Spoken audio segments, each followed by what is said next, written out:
Good morning, everybody. Welcome to our daily thought. We are making our way through Ephesians. I'm just going to find it in my Bible. Should have found it first, would have been helpful. We're going nice and slowly through Ephesians, so there's no big long chunks, which is nice for us all, isn't it? So today I'm reading from Ephesians chapter 2, verses 1 to 3. Interestingly, I don't know what this says about me, it's the chunk of Ephesians 2 that is not highlighted in my Bible. The title in mine is Made Alive in Christ.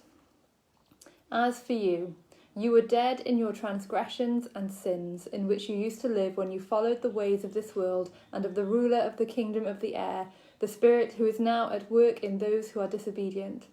All of us also lived among them at one time, gratifying the cravings of our flesh and following its desires and thoughts. Like the rest, we were by nature deserving of wrath. A cheerful few verses for this morning.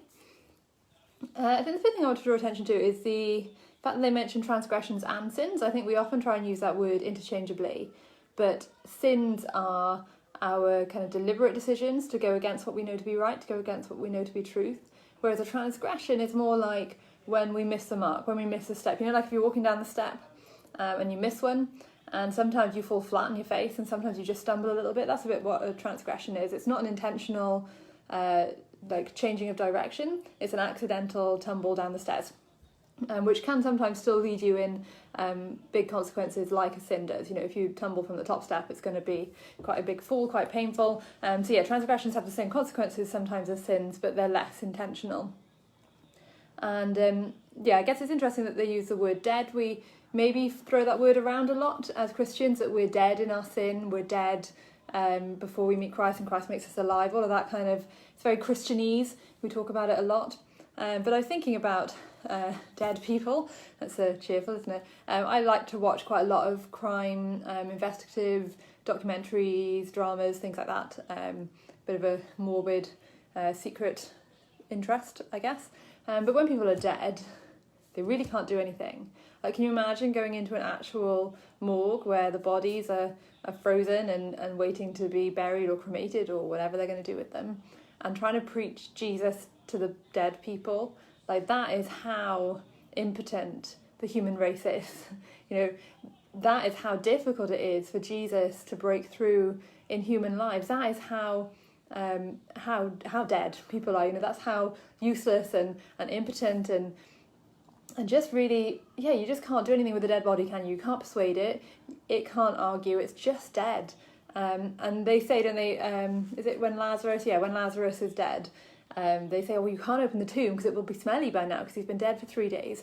And, you know, that's what happens is when we're dead, it festers. Sin in our lives, transgressions in our life, if we don't sort them out, if we don't fix them, if we don't take them to Jesus, then they fester and they begin to smell and we begin to rot. And it's not pretty. You know, there's no morgues for dead spirits. There just isn't. We don't keep our spirits on slabs. It just festers. It just gets worse and worse and worse. But the good news for us, which, you know, the rest of Ephesians will draw on, because the point of Ephesians, as I'm sure we've covered in previous days, is to reveal the mystery of Jesus, to reveal the miracle of Jesus, because that's our good news, isn't it? It hints at it at the end of verse 3. It says, like the rest, we were by nature deserving of wrath. But it's that word were. We were by nature deserving of wrath. You know, by our nature, by our sinful nature, by the transgressions that we do by accident, we were deserving of wrath. We were deserving of all punishment, of hell, of death, of pain. That's what we did deserve. But the difference is that the were makes it past tense. And our present tense and our future tense, if we believe in Jesus, if we know Jesus, is that of heaven and is of living with Jesus in glory in heaven and all of that good stuff. It doesn't mean that the world won't be hard. We live in a sinful world, in a painful world. But we know that ultimately, if we believe in Jesus, then we are avoiding that wrath because he's taken it for us. We're avoiding that punishment because he's taken it for us. And that's the good news. You know, we were dead, dead as those bodies in a morgue, so dead, so impotent, so impossible to reach. But Jesus reached us. Jesus reached out to us in our dead state, in our completely useless state. He was able to reach us, and he was able to bring us back to life. And that means that we were deserving of wrath, but not anymore. Now we're deserving of all of the glory and majesty that Jesus wants to give us as his children.